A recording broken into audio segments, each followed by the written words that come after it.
Certainly has its appeal, but it can't match the adrenaline of a grid ahead of an important motor race. And this 17th round of the Auto Trader British Touring Car Championship is important given the lack of daylight in the championship standings. The championship leader, Alain Menu, he's back on row 3. So this is a big opportunity for Anthony Reid, his former teammate, to try to close that 14-point gap at the top. He starts on the front row, but the man on pole position, if we can go around here to meet Gabriele Tarquini, former champion, and right back to something like his old form in the Honda Accord. And Gabriele is on pole for both today's races. And what has brought about, Gabriele, this return to form?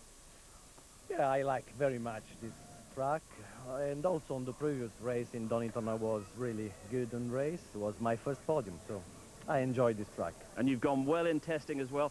You must be very happy with the way the Honda is set up. Yeah, it's true. I'm on the best position for both races. This is really important because overtaking is always very difficult, I'm very happy. And you've won once already this season, winning from pole position at Knockhill. Alongside you today, you've got Anthony Reid, who's so desperately hungry for a win. Tell us about the first couple of corners and the first couple of laps. Yeah, it will be very hard, like usual, because I think the level of the car are very, very close. So I think the difference between the first car and the 10th car will be 2/10 per lap. So it's really important to take first position from the first corner. I think it's give me 40% chance to win. Very evenly matched grid. You've got the experience coming from pole position. Good luck, Gabriele. Let's move across this front row to meet Anthony Reid, who's shown such consistent form all the way through this championship season in order to keep in touch with the championship leaders. But amazingly, despite his third place in the championship, yet to win this season. Anthony, now how much of a barrier is that becoming? Well, I hope not too much of a barrier. I mean, I've excelled myself this weekend. I've qualified better than I've ever qualified so far this year. I've also proved, last year, 2 years ago, that I won more races than any other driver, but I didn't win the championship. So, you don't necessarily have to win to be up at the sharp end. But this weekend represents a really good opportunity with the Ford to get out there and score my first, duck my first win. So that's what I'm looking forward to. And this race in particular, an enormous opportunity. Yes, yeah, live race, big crowd, very exciting and very competitive. The championship's really unfolding, and I've got a big opportunity this weekend. And you've got a very experienced man alongside you on the front row. Tell us about the first few corners, maybe the run down to the old hairpin. What sort of determination and aggression might we be seeing from you? Well, Gabriele is a very quick driver. He's got a flamboyant driving style. He can be a bit hot-headed, so I'm going to have to be a little bit careful. I'm not going to take any risks to win, but I think, the Ford is fast enough at the moment to do the job for me, and we'll just see how the race unfolds. You'll be your usual calm, composed self, I'm sure. Good luck, Anthony. So championship pedigree here on the front row and also on the back row as well. We'll go all the way back and join Charlie Cox.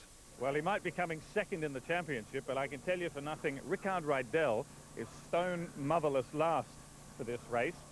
Missed his slot in the one-shot showdown and is having to start off the back. How did that happen, Rickard? Well, it shouldn't really happen, of course, but we made a mistake. There was 2 Hondas in front of us, and the team mistook the second Honda for the first one, and we thought it was another Honda to go, and we missed our slot, as you said, and we have to start last from the grid. Well, as a commentator, I can tell you I mix them up too sometimes. More importantly, got to put that behind you. What's the strategy starting off the back?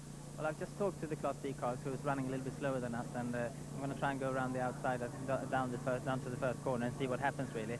You can't really plan too much because every other cars in front of you is just trying to do their job and trying to pass the cars in front. So I'll see whether there's an opportunity and I'll try and overtake as many cars as possible in the first couple of laps. Well, good luck with it. Maybe you ought to do it with your eyes shut. Cheers. Well, as Rickard said, there are 2 classes of car here. Class A Super Tourer like his, and then Class B, which are your more showroom specification car, like this one here, the Peugeot driven by Lee Linford. This is Lee's debut in the championship. His dad actually runs Peugeot Motorsport, so nice one, Lee, good drive. Mark Lemmer in the Honda. Mark's coming third in the Class B championship. Now here's something interesting. These Class B Nissans, there's Robert Collard, and alongside him over here, Mark Norden. Now Mark is usually not quite as quick as his teammate Robert Collard, but in this one-shot showdown, which is done during drying weather, he out-qualified him, so that's pretty cool. Alan Morrison, he is leading the Class B championship. That Peugeot is really the thing to beat. It either wins or breaks. Now, if it hangs together, it might do well. But in this race, he too has been out-qualified by James Kay. Now, Welcome back, David Leslie. David, back joining us in Class A touring cars. He's replacing Colin Blair in the independent Nissan. That's actually a car that David drove a couple of times last year. Now we're in the works cars, the Vauxhalls. Now, they really haven't qualified as well as they'd want. Jason Plato there, Ivan Muller are the quickest of the Vauxhalls. This was kind of their best opportunity to knock everybody off, especially Alain Menu, and pick up some points that Vauxhall struggling here. Alain Menu leading the championship, but he finds himself way back on the grid because he's carrying a lot of success ballast. Then the first of the Hondas, Tom Christensen, alongside him, hiding under blankets, trying to keep the car cool. That's James Thompson in there. Now, James is a lightning quick starter, remember, so he's really, really a guy to watch. And what a great qualify from Matt Neal. The independent Nissan, he's third quickest. He was actually second quickest for the bulk of this qualifying session, and just at the end was knocked off by Anthony Reid. So watch for James Thompson, cracking starter, and also keep your eyes peeled for Matt Neal. Charlie, welcome to the sharp end of the grid. It is a fascinating grid, but seeing Rickard Rydell there on the back row, that's an extraordinary blunder, isn't it? Yeah, well, it does happen sometimes. It's the one-shot showdown. You get one go only at getting your spot, and they're very rigid about it, and they literally mistook the car. And as I said to Rickard, I've done it as a commentator. It can happen, but paid a big price because he's second in the championship and, you know, could have done well here today. But the way this grid is mixed up, it's really credit to the handicapping system, the ballast system. Yeah, very much so, because you see Anthony Reid on the front of the grid. He's really, really competitive now because he's got no ballast. The Fords are all very close, and Alain Menu with 40 kilos. Boy, oh boy, way back there. He's going to really, really have his work cut out. Anthony Reid so fired up for this first win. He's so desperate for that. Is that a positive thing or maybe a negative thing for Anthony? Well, it depends on who you're talking to. From our point of view, it's great. I mean, he's desperate and dangerous, really, isn't he? He's very, very fast. He's on the front row of the grid. This is the best chance he's got because Rickard is behind him on the back of the grid and Alain's behind him as well. He's got to get a win, and he knows this is his best shot. Charlie, you've got to head to the commentary box. One of the great attractions of the British Touring Car Championship, supposedly, is the close relationship between these cars and normal road-going production cars. But how close is that relationship? Well, Charlie was part of a very interesting experiment yesterday evening. So, just how quick are these touring cars? Well, time to compare. Let's take the all-conquering Ford Mondeo, piloted by, well, the championship leader, Alain Menu. We will pit that against the hottest Mondeo you can lay your hands on the road, piloted by our own F1 ace, John Watson. And for me, well, I'll have something a little more modest.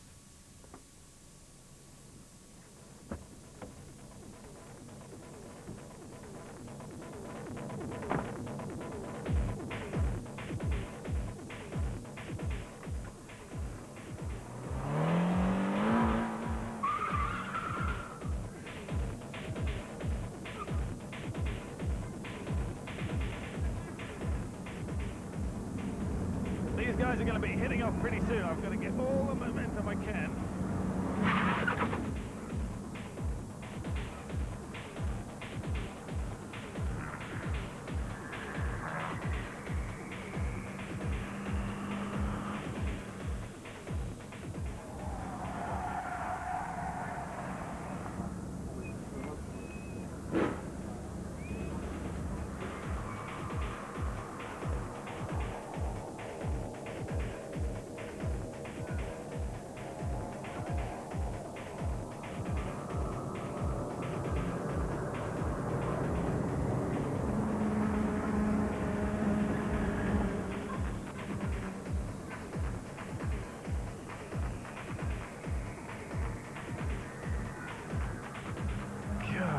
Left foot brake, keep the revs up. I know they used to do this in Formula V.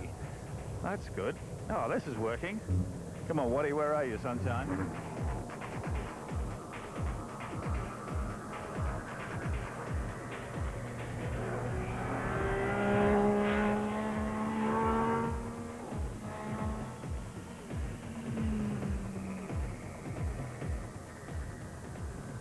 Now, there's a braking zone, which we might try about there.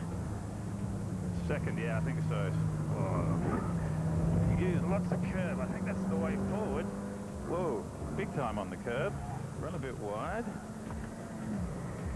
Now I can just see Watty in the distance. He's making up big ground on me here.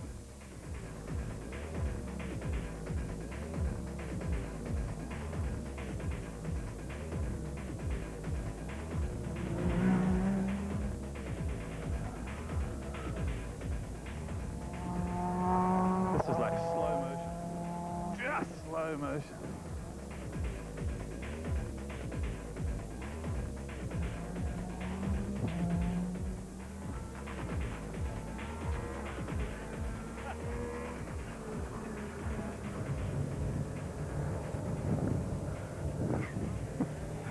There he is.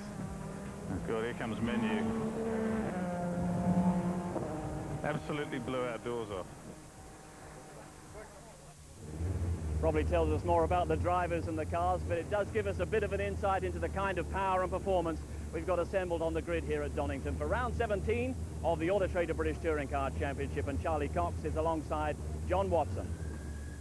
Now, what do I reckon? We actually would have done quite well there with our Mondeos and our Fiestas, respectively, on the back of the grid. I think we did a very good job indeed, and really, Alain Menu, as stunning as he is, he's still got a little bit to learn from us. Yeah, indeed. I think he might actually be studying the tapes overnight, learning our lines. Now, everybody's going to learn their lines around the circuit here because they're going to wander around the track, get some heat into the tyres. These are the warm-up laps, which are very important. Drivers having a look, although track conditions are ideal today. Beautiful day.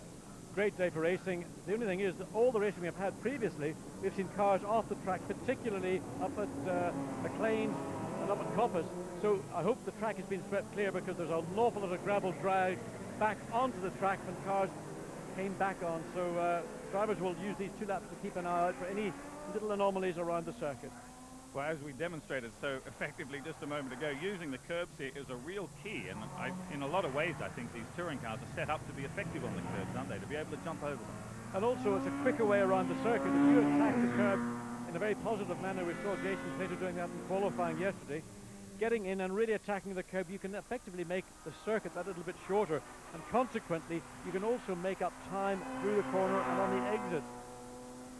Now, these are a very important opening couple of corners. We can see the cars coming down there. That old hairpin, by there, the cars need to have sorted themselves out. As I mentioned at the start of this, Rydell is second in the championship. As you can see, Alain Menu in the lead in the championship, and then Anthony Reid in 3rd place. Anthony, as we know, desperate for a win, but he's still very, very much in the title hunt, quite close to his teammate. Van Muller, he's really, along with Jason Plato, they're the only pairing outside of Ford that can really take the chase to Alain Menu. Yes, and the battle between the Vauxhall drivers has been very much loaded in the favour of Ivan Muller, but Plato did a great job at Snetterton about 3 weeks ago. Now, here are the Hondas, Christensen, Tarquini and Thompson. Fair to say that it's just too difficult now for Honda to go for a win here. Matt Neal also would hope to have been further up the championship order, I think, than that as an independent, but not enough finishes. Then Vincent Rademacher, who's missed a couple of rounds in just outside the top 10. Now, this is the hairpin, the chicane rather, coming down onto the back of the circuit. Those plastic posts there, which are designed to keep the cars off the curb. I will be very surprised if all 4 of them are there at the close of play. Well, in fact, it was down at the Foggy S's, in fact, during some of the support races, that drivers weren't even hitting those bollards. They were going behind them. And there we see them again. They were actually driving on the grass behind those. Now, that would probably incur a penalty, but it doesn't mean to say that somebody's not going to try it, particularly in the opening lap when traffic's very close together. Well, I tried it with you yesterday, to be honest, and it gave me a little bit of an advantage, but you still caught me in any case. Drivers now commencing their 2nd warm-up lap. This is just to get heat in the tyres. It's quite a big issue with front-wheel drive cars, particularly to get heat in the rear tyres, which is why they get both laps. Yeah, it's strange to say a front-wheel drive car has a problem with rear-wheel grip, but that is the fact that when these cars are on tyres, they don't have tyre warmers any longer. They need heat in the front and in the rear to ensure that when they go into Redgate the first time, put the brakes on, the back doesn't come out front. There's Gabriele Tarquini coming down through the bottom. As we know, he is our pole sitter. We just saw him and spoke to him. Anthony Reid alongside of him. Both of those guys to watch into the first corner. Matt Neal, the independent, in the Nissan in 3rd. James Thompson 4th. A lightning quick starter. Watch for him. His teammate Christensen behind in 5th. Alain Menu back in 6th. Not where he wants to be. Then the gaggle of Vauxhall. Van Muller, Jason Plato, Vincent Rademacher, and then David Leslie, who's joining us for the first time in the Nissan inside the top 10. Ricard Rydell on the back of the grid. I think that big heave and a sigh there spoke volumes, Watty. This is going to be damage limitation for Ricard. Yeah, I mean, he couldn't have had a worse situation than qualifying. I mean, it was so basic to miss your slot time, but to get through those Class B cars, we've got more of them here today than we've had at any point during the year. They say they're going to keep out of his way into Redgate, but it's difficult. They're involved in their own championship and their own race. and Ricard's just going to have to make the best of a really disappointing qualifying session. Well, the qualifying session was quite a mix-up in itself. You might have noticed when we saw the grid coming through there were some very big gaps in the times between all of these cars, and the reason for that was it was a one-shot showdown. Everyone does a lap on their own, and it was done in drying conditions. The qualifying session started wet, by the end it was dry, so rather than having a 10th or a 100th separating the cars, we had full seconds, and it was a really mixed bag. And Gabriele Tarquini, he was the last driver to go out to the single lap qualifying, took full advantage of it to get pole position. This is one of my favorite views. Matt Neal, who is perhaps the tallest racing driver in the world, definitely the tallest in this championship by about a foot, and he sits so close to the wheel in his car. He almost looks as though he's going to tie his arms in a knot. But he's comfy. Yeah, he is. He's a very tall guy. He's the self-proclaimed Britain's most popular touring car driver. That's in his little sort of website that he produces here at every race meeting. So nice one, Matt, calling yourself the most popular out there. Well, this guy might be France's most popular touring car driver. Ivan Muller, an absolute ace, especially when the conditions get slippery and wet. He's the quickest Vauxhall, but he's got some work to do. And he's got a pipe in the side of the helmet. That's bleeding cool air into the top of the helmet just to help keep the cells cool. It gets pretty heated out there in a touring car race. It's about to get a lot more heated in a second because they're forming up on the grid now. We can just see the Class B runners coming around the corner. Gabriele Tarquini on your left in the red Honda in pole position. He doesn't want to be sat on the grid for too long. In the yellow and blue Ford is Anthony Reid. In the red Nissan just behind Anthony Reid's Ford is Matt Neal. And on the right of your screen, second row, is James Thompson in the Honda. Watch for him, he's pretty quick. Behind him is the series leader, Alain Menu. Now the green flag is waved at the back, so everyone should be happy about the start. Revs are up, ready for a start. Wait for those greens, and they're away. Pretty good start by Tarquini. Jason Plato trying to move down the middle, bumping and boring there between Ivan Muller and Alain Menu in the middle of the field, but Tarquini is first through. There's Anthony Reid right behind him. Matt Neal holds his position, then James Thompson, three abreast around Redgate Corner, though, for the midfield. And they all seem to have sorted themselves out. Jason Plato, a little bit of a loser there, lost a couple of spots, then all the rest of them through for the first time, and then down into the Craner curves, into the old hairpin. Tarquini, Reid, Neal. Ivan Muller really making up some ground there. Top start from him. Yes, Ricard Rydell also starting at the back of the grid has made his way past all the Class B cars. He's right on the boot lid of David Leslie. Those two are going to battle for the remaining part of this race. A bit of a sideways slide there for Gabriele Tarquini into McLean's corner. Those rear tyres maybe not hot enough. We see Anthony Reid just feinting to the left there just to cover the line with Matt Neal behind him. Then it's Thompson, then Muller, then Alain Menu, and somebody's off, and that's Gabriele Tarquini. I don't believe it. Tarquini has gone wide up at Coppice. Slid straight off. Nightmare. Unbelievable. We saw him sliding in McLean's, but he got it really wrong this time in Coppice. And I was just going to say the first three cars are the first three cars that aren't carrying any weight, but it's all for nothing for Tarquini in Coppice. Well, he's carrying weight now. He's got a belly full of gravel. The whole car will be absolutely full underneath. Talk about snatch defeat from the jaws of victory. And this is exactly what Reid wants. Meantime, here we've got Ricard Rydell sliding down the inside of David Leslie. David Leslie and Tarquini behind him. That's another spot for Rydell. He's on a charge. But back up the front, that's Anthony Reid. Matt Neal, the independent, of course, is in second position now as they round Goddard's corner and down onto the straight that takes them past the start-finish line. That's Jason Plato in the Vauxhall getting pushed a little bit wide. Brilliant, brilliant stuff there. And Christensen's car, you can see the guard and the bumper are against the left front wheel, so contact somewhere, probably between those two Vauxhalls of Plato and Muller. Yeah, I guess that might have been the melee at the start of the race, John. But there's quite a lot of damage there. If that's rubbing the tyre enough, that will be the end of it. Now, this is quite a scratch because Tarquini at the back of the field has muscled his way back past Ricard Rydell again. Now, there's the wounded Christensen car. He's going down into the old hairpin. That's a load on the front tyre there. Plato behind him, Rademacher behind him, and the two red Vauxhalls. They know he's wounded. They can sense blood in the water. Big sideways move there from Jason Plato, getting a little bit sideways, trying to slide past Christensen. Christensen's car, that's not going to last, is it? No, it's not. There's too much damage. That tyre eventually will get the outer edge, or part of it will get worn away, but Plato got the run up into Coppice, but can he get it done? Well, there's a Plato eyes view of it on the inside. This is where Tarquini went off a lap ago. How close is that? Great shot of Christensen. Christensen's not going to move. He just heard Jason Plato bump into the rump on the edge of the track there, coming down into a braking zone. This is the passing spot, under brakes. They've got to turn left. Can he sneak through? No, Christensen doesn't give up that easy. Using the curbs on the right. absolutely, you feel as though you could reach out and touch that boot. Yeah, but the trouble is the Honda, look at the horsepower that car's got.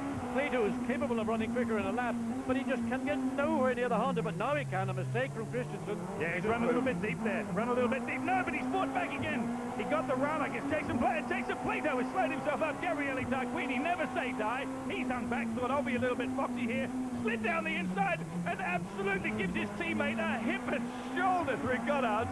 Back onto the main straight. Jason Plato says, thank you very much, Honda. What a donation. And David Leslie also benefit from the contact. 2 Honda drivers unnecessarily. Tarquini driving back up to the field. And with Wally, Christensen. look further up. We've got 2 cars going into the pits as well. We've got a Vauxhall and a Ford limping into the pit lane. That's Rademacher in. Very, very bad news early on. Meantime, side by side down the Craner curves. Tarquini on the left. And right beside him, David Leslie in that independent white Nissan. Now here's Alain Menu. He's a little bit on his own. I suppose he hopefully can pick up some places out of this, but so far running unaided. Anthony Reid, meantime, is just starting to open up a little bit of a gap in that Ford. Matt Neal behind. James Thompson, 3rd position. Ivan Muller, 4th position. And it's Rydell in the pits. I just wondered, did he get involved in that contact that we got really, really tough between the 2 Hondas and Vauxhall? So Rydell in, right-hand tire change. Let's have a look. Yeah, here's the view. Now that was Rademacher, and that was a tap from Rydell, pushing Rademacher deep. This is the view from Rydell's car. Maybe some wheel damage. Well, that's certainly damage to the car, enough to bring Rydell. You could see he's off the pace. He's gone into the pits. Front wheels changed back out, but this race is a disaster to start for Rico and Rydell, and nothing has improved. Well, I guess if it's a race to fail in, this is the one, because he was only going to get points at best. But a very, very tricky spot, that Melbourne loop. Now there's Anthony Reid. He is our race leader in the Ford. Matt Neal in the independent Nissan in 2nd place. There's Thompson, 3rd place, running a little bit wide on the curb. Behind him, Ivan Muller in 4th place in that red Vauxhall. You can just see him there. And then very close behind, Alain Menu in the Ford, just coming down the pit straight now. And Jason Plato in the Vauxhall is up into the top 6. So he has benefited a little bit from the troubles in the midfield. But it was a very tough couple of opening laps. It certainly was exciting when the 2 Hondas decided to have the same piece of road. Well, it's happened. He's finally succumbed to that damage. They're going to take the front splitter off the car. They're going to take certainly half of it off, and that will make the car even more difficult to drive. The car depends on that very much for front-end grip and the turn-in. But that's actually quite substantial damage, isn't it? It's not. It was more than a tap that he's had there. The bonnet's even kinked. Yeah, that's a good old bite on the left front. Now the favour, the tank tape goes on to hold that bumper and the splitter in place. Try and pull the damaged bit of the guard away from the tyre, but it's all really for nothing. Christensen only can go out and just finish. He's not going to get any points. Well, here are a couple of boys that are desperate for some points and a win, and the man in your foreground, which is Anthony Reid in the yellow and blue Ford, is on target at the moment for a win. He hasn't had a win this year. He's 3rd in the championship, and courtesy of Gabriele Tarquini throwing himself at the gravel on the opening lap, he has inherited the lead. Matt Neal still very much in touch in 2nd place. This is a storming drive. Yes, a very good drive. Matt Neal and the Nissan, that's an independent car, and he's also now won the Michelin Cup for independents because Colin Blair's withdrawn from the championship. So here's our first champion of the year 2000.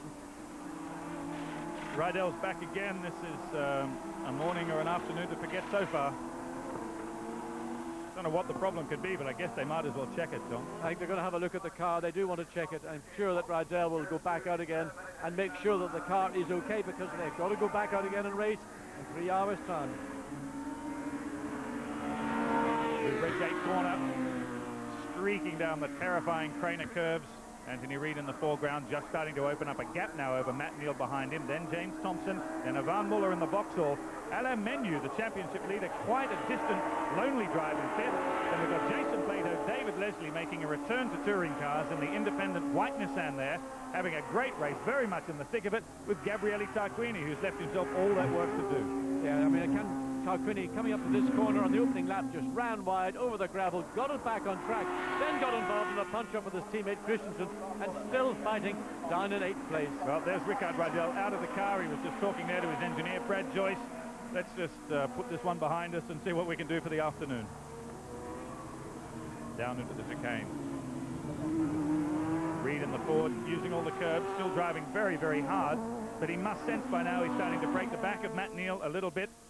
Now, this is down into the Melbourne Loop where we saw all the trouble. This is a very, very tight corner, the one I was talking to you about a moment ago, John Watson, and this is where Rydell had those difficulties running into Rademacher. Yeah, it's a funny corner. The entry to the corner sometimes isn't the correct line. You get a feeling for it one way, but the other way is the quicker way around it. But all Anthony Reid now has got to do is just maintain that second class advantage over Matt Neal. He will then score his first victory of this season. It's been a long time coming. Anthony's been criticised for sometimes driving, let's say, over-enthusiastically, but when he's in the lead on his own, doing a great job. Well, he's got no one to hit, has he? Anthony Reid in the lead, Matt Neal second, James Thompson only 2.8 seconds back in third, Ivan Muller a further second back in fourth, Alain Menu, series leader in fifth position. But there's Anthony Reid. This is exactly what he's been dreaming about for the entire championship, a clear track ahead of him, being able to set his own pace.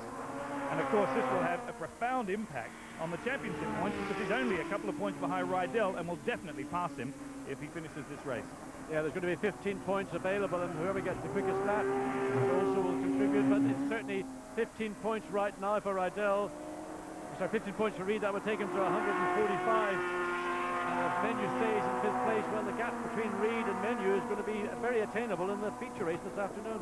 Well, here's 6th, 7th and 8th, and that white Nissan is driven by David Leslie. Gabriele Tarquini, well, he's seen the track from all views today, in the lead with no one in front of him for half a lap, and now at the wrong end of the Super Touring field, trying to get past David Leslie.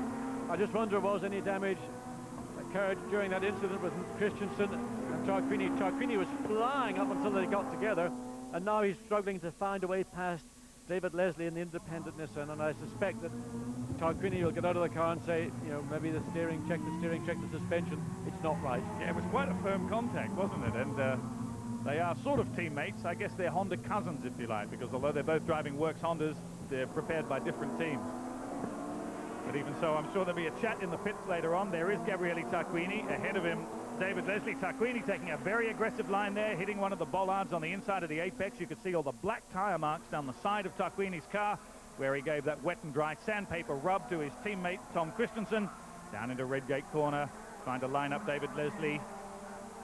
The car Leslie's driving was actually the car driven last year by the series champion, Laurent Aiello. So David Leslie ought to know his way around this car. Yeah, they had to do a lot of work on the car. It was involved in a shunt at Cross. It's been repaired, but also just by being out of the hands of the factory team, David brought along one of his last year's mechanics to help get that car sorted out. So taking time to get there, but he is getting there. Now, talking about getting there, Ivan Muller in that red Vauxhall is putting James Thompson in that red and white Honda under some serious pressure now. He seems to have really reeled him in. Anthony Reid in the lead, seems comfortable, looks like he's got a stable gap, then Matt Neal. But look, Thompson, Muller is getting closer and closer. This is encouraging for the Vauxhall teams. Well, Vauxhall had a pretty dire qualifying session. They were the slowest of the three factory teams, all three Vauxhalls at the back of that group of three teams. Well, here's the view from Muller coming down into that Melbourne Loop. Here and storming all the way through the gears. Now, let's watch for the power you were talking about back up the hill. You can just see how much the Honda pulls away. I know it's accelerating earlier, but it really does have an awful lot of grunt. He's looking down the inside. Ivan Muller never say die. Perhaps he's listening to us. He's decided to have a lunge, but in doing so has not done himself any favours. No, he was very late in the brakes. He overran the corner. Thompson took his normal line, braked at the normal point, and is back at where he was prior to going into Goddard's. Yeah, momentum is such a key. In fact, that's given James Thompson a little bit of breathing space. As you can see, his car and now Muller, there are a few cars in it where only half a lap ago, Ivan Muller was looking right up James Thompson's exhaust pipe. But I think just sometimes Muller does the unexpected. And, you know, that might have just put a little bit of a fright into Thompson. Try to unsettle Thompson, force him into making an unforced error. Well, of all the blokes you'd want following you, I think Ivan Muller would be pretty much at the bottom of the list. He's quite a threatening fellow. Now here's Plato slithering down the inside of Alain Menu at the Melbourne Loop. On board with Jason. Menu's around here somewhere. Takes the outside line and the spot. Yeah, he does a good pass. I mean, Jason Plato really, I think this year has driven some outstanding races, particularly when it comes to racing. And also, a dive down the inside and Alain Menu does not come easy or often. It doesn't actually compute. I know Alain Menu is carrying ballast, but in the next position, and look at the front, you're absolutely right. That is a bit of an explanation for you. That is Alain Menu's Ford, and that's, Well, that looks like a case of cause and effect. Yes, indeed. It's body damage. I wonder whether the bonnet itself had just come loose. It has come loose, but it's come loose for a reason. Now, I don't know what Aluminium was nudged into, but that is not what he needs to keep his championship hopes alive. He needs that like a third armpit now. He started in the middle of the field in the first place, and this explains why he's drifting back. And all this is playing into the hands of Anthony Reid, who's leading this race, and unscathed, undamaged. Menu's going to go into the pits with that damage, I suspect. Yeah, if he doesn't, he's likely to be back flagged, I guess. Yeah, I think this depends how much security that bonnet has, but you know, when you get wind pressure up to 135 miles an hour down past the straight, that could do a lot of damage. Well, he'll be looking the other way in case there is a black flag being held out for him. He has been flagged in any case, so Anthony Reid, he better buy a lottery ticket on the way home. This day is getting better and better for him. All of his teammates, all of his threats are falling away. There's the lap board. Anthony Reid in the lead. Matt Nealon and Nissan in second. James Thompson, Honda third. Muller, Vauxhall fourth. Plato, Vauxhall fifth. And David Leslie on his return, independent Nissan, up into sixth position. And the key there is that only one Ford is in that top six. It's this man, Anthony Reid. He is leading the race, and his main competitors, his two teammates, are falling out backwards. I think the main thing for Anthony Reid is that if he wins this race, and there's no reason to believe he's not going to, he'll get 15 points. If Menu doesn't score, and we know that Rydell's retired, Anthony Reid will be leading the championship by the feature race this afternoon. Well, Anthony Reid lapping, I think that's Lee Linford in the Class T Peugeot, just slithering through. And then Matt Neal getting through quite cleanly as well. Linford making plenty of space for them there. James Thompson through, and then there's Lee Linford in the old hairpin. Focusing moment, John. Sideways across the grass. Yeah, I mean, he's done a very good job basically all weekend, and that's a fairly hairy, scary moment. The old hairpin is not somewhere I reckon to go off, but Matt Neal also, a lot of damage to the front of that Nissan. And there was Muller really having a big look down the inside of James Thompson, getting closer. You're right, the front of Matt Neal, he looks as though he's been in an episode of Mad Max. Front of Matt Neal's car, missing headlights, grill pushed in. I think you'll find he hit the back of Linford's Peugeot in the S's just on the lap we've been watching. Linford's Peugeot will be even shorter. So Reid, Neal, Thompson. Neal still in second position. We have to wait to see whether this affects his performance at all. Now he's on board with Matt Neal, and there's Linford. And there is, oh yes, oh, and if the rear wheels came right off the ground, poor Lee Linford wondered, I thought, I'm not on a motorbike, am I? Well, there's Alain Menu. He's had that bonnet taped. He had to come into the pits. We knew that because he was black flagged. It was regarded as dangerous, having a piece of bodywork, waving around on the front of the car. Battle scarred, plenty of plaster, and he limps back out onto the field. Lee Linford, that will have been the surprise of a lifetime. Welcome to touring cars, Lee. Well, no one told him it was going to be that gentle, did they? Indeed, well, it's very helpful. Well, in fact, look, now here's the problem, because Matt Neal in that red Nissan in second position, James Thompson is really closing up on him, so this is impairing. The snub-nosed Nissan is not performing well. There's Mark Lemmer. He's in the Class B Honda Integra R. He moves over to let Muller come past. Here's Matt Neal in second. Here's James Thompson in third. And there is Ivan Muller in fourth place. Matt Neal is in trouble. Matt Neal is struggling. James Thompson is winching him in. Well, I thought this race was going to go into a little pattern, but it's suddenly evolving into an exciting battle for second place, and Matt Neal under pressure from James Thompson. Now, we're on board with James Thompson. It is exciting, but it's not the sort of excitement that Matt Neal needs. Thompson now, through Goddard, back down the pit straight, third position. The quarry is right in front of us. We are on board with the Falcon, trying to catch him right now, down into Redgate. Now, the performance of Neal's car, horsepower-wise, still looks all right. Maybe it's handling that's getting knocked around. Handling could be, possibly cooling as well. The damage to the bonnet may affect the airflow into the radiator, but most of all, it will be down to the stewards to decide, is Matt Neal's car in a dangerous condition? Do we have to bring him in also to get that bonnet re-secured? Yeah, it looks pretty skew-if, doesn't it, the front end of it? It's not flapping at the moment, so he might get away with it. But Matt Neal was about to, bad thing to say, could have banked the best result of his year so far. He's still hanging on to that potential best result in second position, but James Thompson, an old mate of his, is really starting to bring him under pressure. Now Matt Neal just slides past the inside of Morrison, the Class B leader. Cade, the second Class B car in the purple and white Honda, right behind him. Now on board with Neil, and you can see the new attitude of the front bonnet. That's got to be like driving a brick wall along. Well, not only that, you're never quite sure, is it going to stay in place or is it suddenly going to fly back? Either obscure you completely or just fly off and get in the way of other cars behind. Well, we just went through the scene of the crime, if you like. That was where a couple of laps back, he nerfed the back of Linford's car down into the Melbourne Loop. Now, of course, James Thompson, who's trying to line up Neil, is being impaired a little bit, and as a result of that, Ivan Muller in that red and white Vauxhall is right on the boot lid of James Thompson as well. There they are, Neil in the foreground. Thompson in the Honda, and Muller looking down the inside into Goddard's. He's tried this before, side by side. They kiss. Pushes him wide. Thompson says, not me alive, I'm hanging on to this. Side by side down the pit straight. Matt Neal in the middle, James Thompson on the left, Ivan Muller on the right. We've got a right-hander any second now. Redgate, they've got to turn in. Thompson is going to desperate to hold this line. Muller fights back. He'll try to cut on the inside. Can he do it? No, but tough stuff from James. Yeah, I mean, Miller's driving the wheels off his Vauxhall, but he's just being let down by that little bit of horsepower. Thompson, in spite of being damaged in the corner, he's able to get the speed down the straight, and that's where it counts at Donington. Well, trying to carry that speed through the old hairpin, James Thompson stands on the gas and starts to pull away immediately as we drive up the back of the hill. On board with Muller. Left-hander here, car's unbalanced. Now there's McLean. Down a couple of gears. Back up and over the rise. Now this rise is where Tarquini went up in lap 1. You can see why the car gets very light there. Yeah, and also it's a blind apex. You have to anticipate the turn in, and if you're not confident in the back, you can't take the turn. Consequently, you're offline. You get onto the dirt and gravel on the outside. I think that's what happened to Tarquini. I drove off there into the gravel completely unassisted on my first ever touring car race. It was so embarrassing.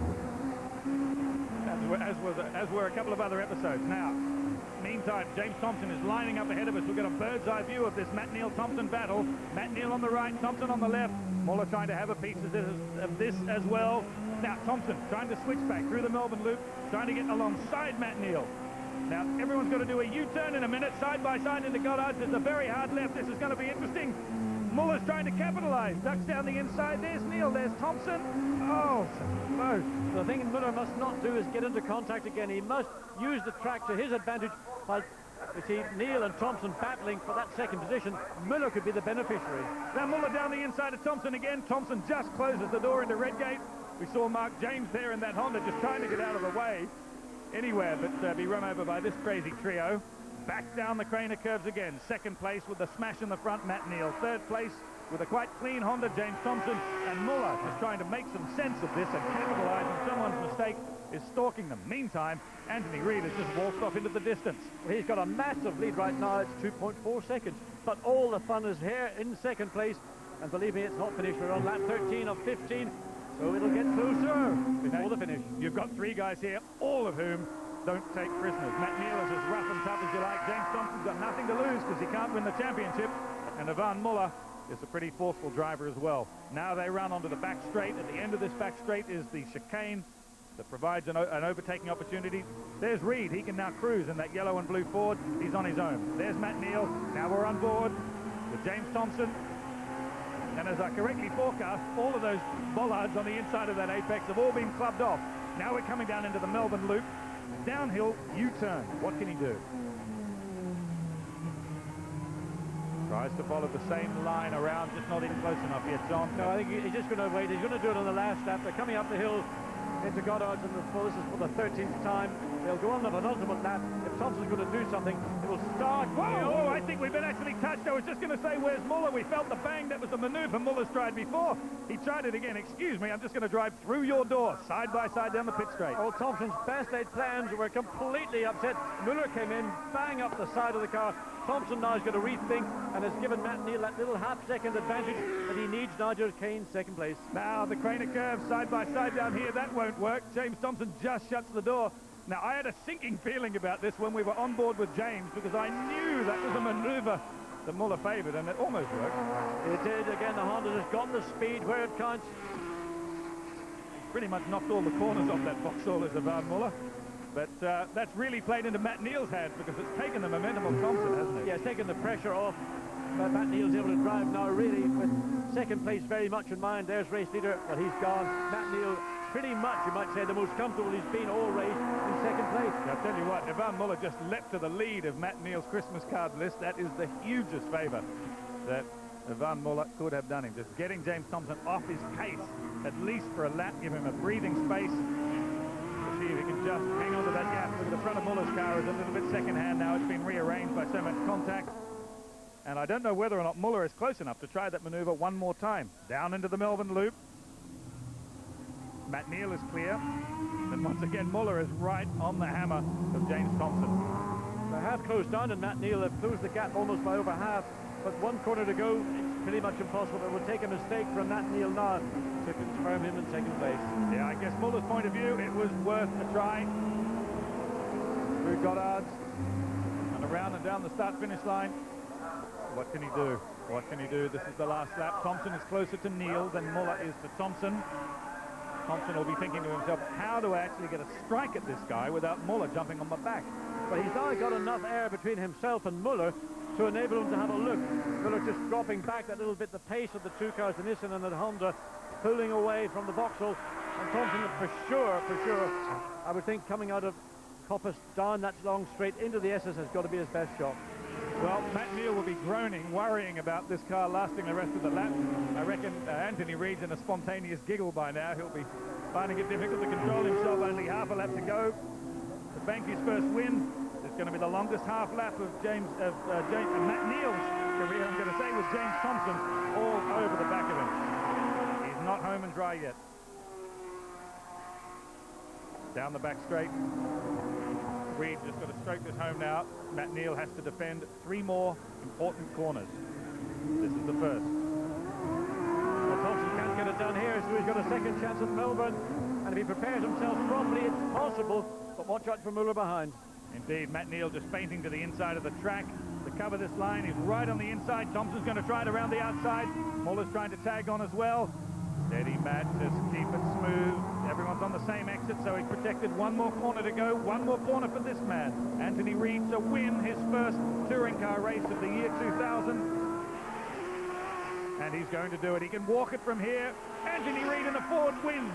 And around come this trio of trouble. Matt Neal second, James Thompson third, and Ivan Muller fourth. What a race. Well, that last corner must have been very twitchy and nervous for Matt Neal, but what a great win for Anthony Reid. He's gone winless so far this season. Finally, he's got his first win in this year's Touring Car Championship, and he may well also have put himself into the lead of the championship. We just have to see where Alain Menu finally finishes. Yeah, my maths aren't that strong, but I sure as hell know it puts him in front of Ricard Rydell. He was only a couple of points behind, very much in contention, and of course he drove such a copybook race. We never saw whether or not he was going to be able to muscle his way past Gabriele Tarquini.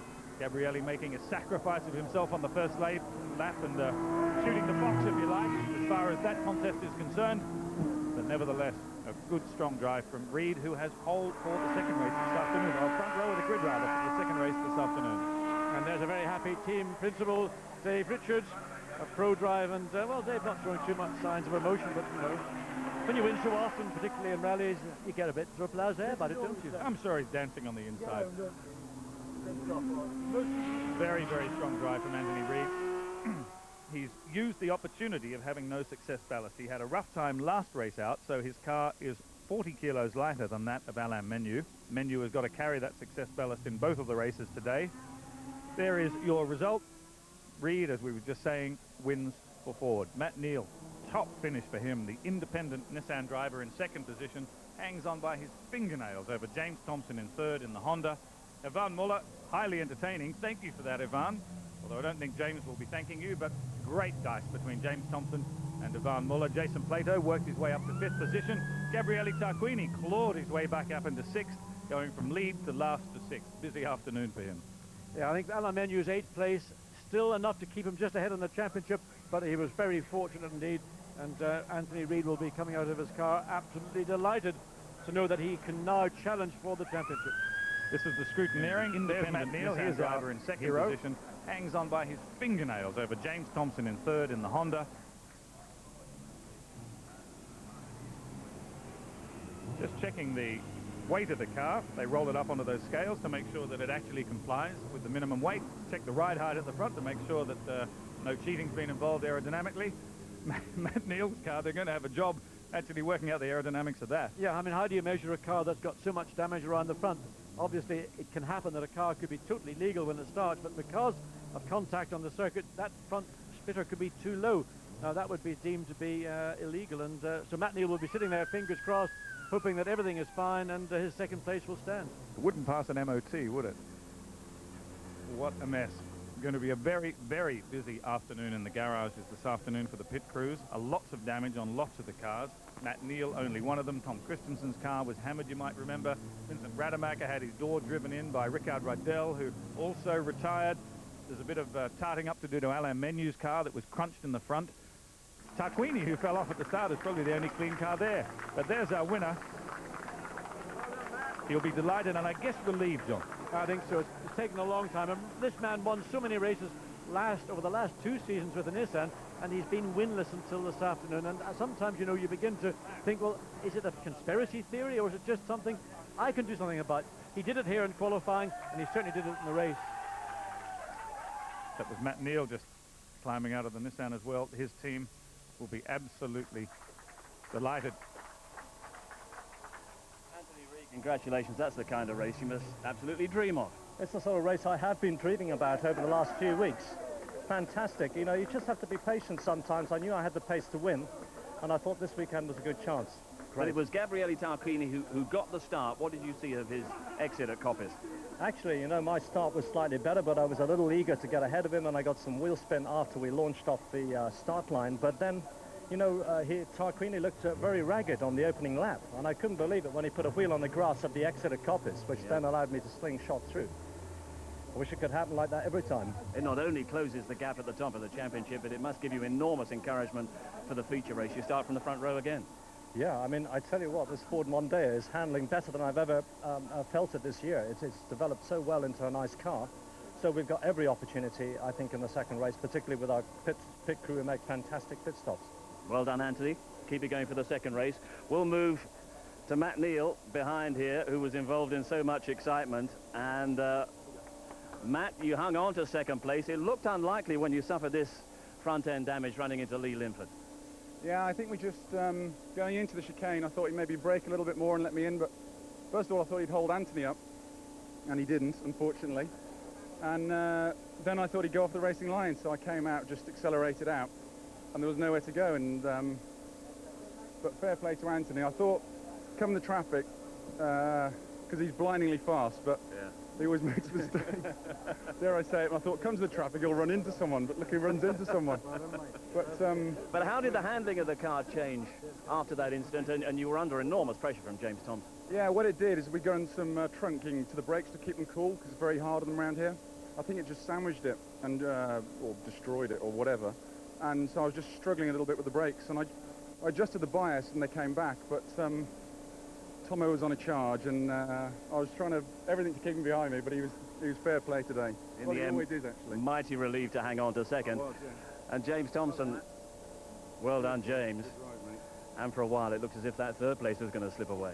Yeah, that's right. I mean, you know, obviously third place, carrying first of the cars with weight, and very pleased with that. Particularly my 150th race, I didn't want to non-finish, and but Ivan kept me occupied enough to, you know, take my eye off Matt. So that was interesting. Good, enjoyable race. You had that bit of a horsepower advantage, but how did you actually manage to keep Ivan at bay? Well, that's right. I mean, it's great. I mean, you know, Honda, we've definitely got the best engine. Even with the weight on board, we could manage just to eke out enough down the straights to have a little, you know, buffer. And Ivan kept me occupied in the corners sometimes and stopped me from overtaking Matt. No recriminations, you enjoyed it, didn't you? No, I enjoyed it. No, that was good. I don't mind getting sideways, as long as I don't lose the place. It was good to watch. Well done. Third place, James Thompson. Matt Neal there in second. Anthony Reid, our race winner, our first race this afternoon. Of course, we're back for the feature race. 30 laps coming. We're back live at around about 4 o'clock this afternoon. But in the meantime, let's take you back to the Sunday Grandstand studio. Just a